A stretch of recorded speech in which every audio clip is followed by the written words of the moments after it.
Welcome back to the 2-Minute Warning. Today I'm looking at whether or not the Los Angeles Chargers should consider trading for wide receiver Odell Beckham Jr. The Browns have announced that they're listening and taking phone calls on OBJ trade, so I'm looking at whether or not the Chargers should make a call themselves. But before getting to that topic, question for those of you viewing, especially you Chargers fans, comment down below your thoughts on the Chargers possibly reaching out. Not saying they will or are, but do you think they should? Comment down below. And getting into the topic, for me, from the Chargers standpoint of view, it all depends on the price. If they're looking for a first rounder for Odell Beckham Jr., scratch it right now. Don't even consider it. But if they're in the market where they're looking for maybe just a third round pick or a second and fourth round pick, and the Browns are just trying to get him off their cap space and just save a little bit of money, Chargers, you might want to at least consider it, but not worrying at the price right now. Just think of what Odell Beckham Jr. would be for this team. Tom Telesco and Brandon Staley, these are guys that are going to want locker room guys. And Odell Beckham Jr. has a history of tearing apart locker rooms, literally breaking shit in there. So I don't know if this is the exact route they want to go, but if Odell Beckham Jr. can have a quiet season like Antonio Brown did with the Bucs, it might be worth it. I mean, considering just on paper, not mentally how OBJ is, but on paper, considering a Chargers receiving core of Keenan Allen, Odell Beckham Jr., Mike Williams, Jared Cook, and maybe an emerging Donald Parham. You got two other good receivers that are getting there, and Guyton and Johnson. That is a deadly receiving core when you have a Justin Herbert, according to some of the comments down below, Dime King, with a built-up offensive line that could possibly get a tackle in the draft with Christian Darrisaw and then Brian Bulaga and then Matt Filer and Odell Beckham and Corey Linsley. That offense has a built offensive line, a brand new head coach, an emerging quarterback, and a receiving core that is one of the top in the league. I'm serious. On paper, Odell Beckham Jr., Keenan Allen, Mike Williams, Jared Cook, that is a top 5 receiving core in the league when all healthy on paper. Now, how they execute on field is a different question, and how much OBJ is still a question. I can't ignore that completely, but just looking at it from a paper standpoint of view of who is on that roster, that is a dangerous team that definitely should make the playoffs and even stands a chance at taking down the dynasty of the Kansas City Chiefs in their own division. However, like I said, you have to worry about the costs. LA Chargers, you have the money to afford OBJ,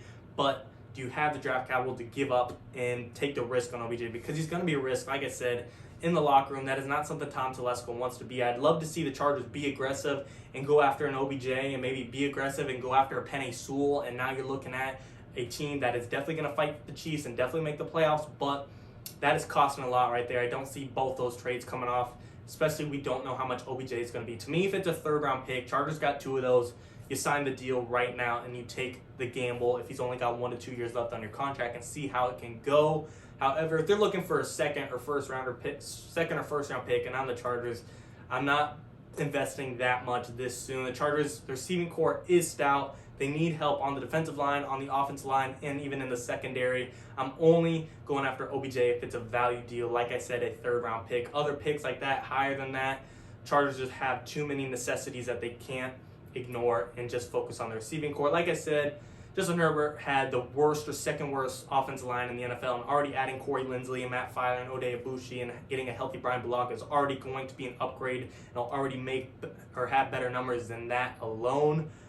But that offensive line, you want it to be as perfect as possible, because Justin Herbert, I think if you give him an extra second in the pocket without an OBJ versus a second less in the pocket with an OBJ, I think the protection in offensive line is more of a necessity. So I'm not giving up my draft capital that could go towards an offensive lineman, a high pick draft capital in that sense.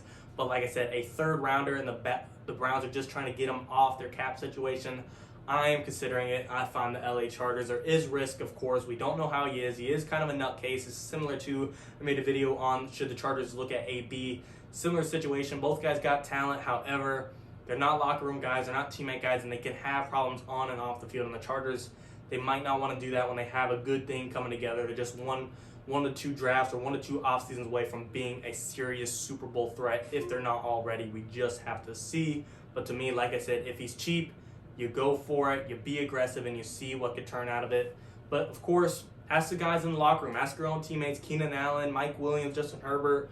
Ask your players, do they want to see the trade happen? Do they want them on the team? Do you think they could take less snaps and take less catches, such as Keenan Allen and Mike Williams, in order to share the ball with OBJ? You know he's going to be a ball hog, so there's a lot of things to take in consideration the locker room, the price, and just overall the snap count and the amount of usage OBJ will get. You see when he's healthy on the Browns, he's a ball hog, and it kind of throws off the chemistry of Baker Mayfield throwing to the receivers because he feels like he has to force it to OBJ. You don't want to see Justin Herbert have that happen with him and OBJ. But to me, like I said, if he's cheap, he's pennies on the dollars for the Browns. They're just trying to get him off the cap. Even then, the Browns are still going to have to pay some money. I think you at least consider, ask your players, ask your coach, Tom Telesco, be aggressive. This receiving core could be a top 5 in the league with OBJ. We just have to see how it'll turn out.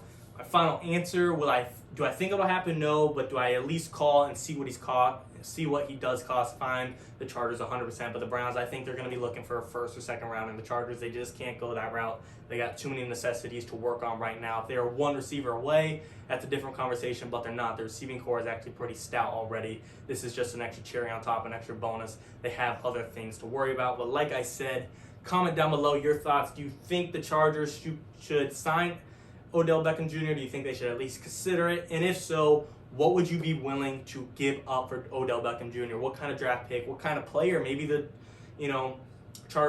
Browns in return might take a 4th-round pick and a Jalen Guyton, or a 3rd-round pick and a Jalen Guyton. Would you consider that route as well? So you don't give as much draft capital, but give a role player receiver. That's a good route. We just have to see what he's going to cost. That is the biggest thing. Like I said, comment down below. And thanks for watching, guys.